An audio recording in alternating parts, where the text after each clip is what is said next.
মহাভারত।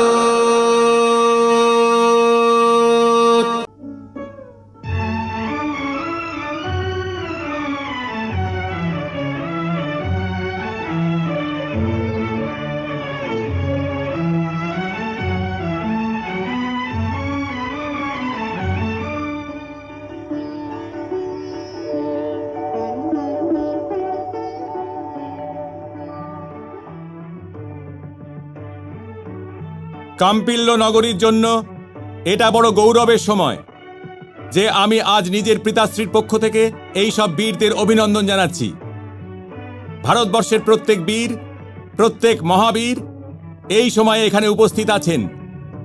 আর যারা অনুপস্থিত আছেন তারা নিঃসন্দেহে বীর হতে পারেন না। আর ইনি আমার ভগিনী মহারাজ কুমারী দ্রৌপদী।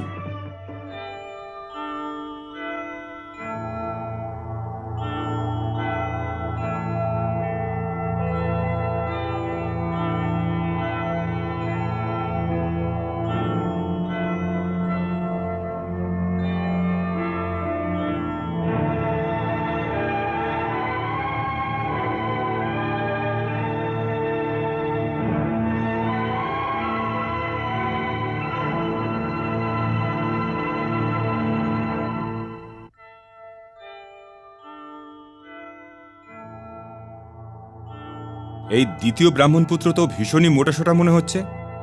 ওরা ব্রাহ্মণ পুত্র মোটেই নয় দাদা।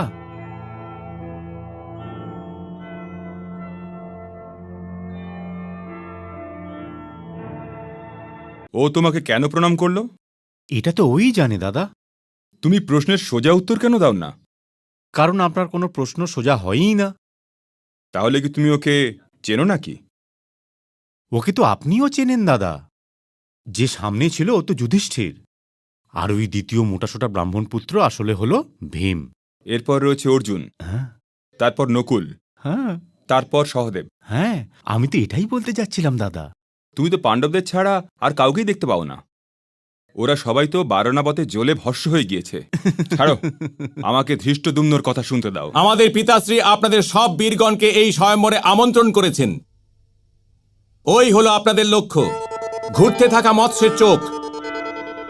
কিন্তু ওর নিচে তৈলপাত্রের মধ্যে মৎস্যের প্রতিবিম্বকে দেখে নিয়েই আপনারা লক্ষ্য স্থির করবেন আর বাণ চালাবেন।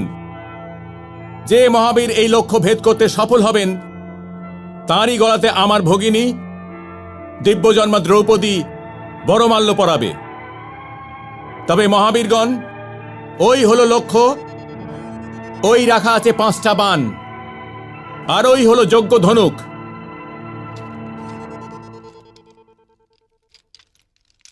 তুমি ভীষণ ভাগ্যশালী দ্রৌপদী, কারণ ভারতের শ্রেষ্ঠ বীরগণ তোমার বড়মাল্যের আকাঙ্ক্ষাতে এখানে উপস্থিত।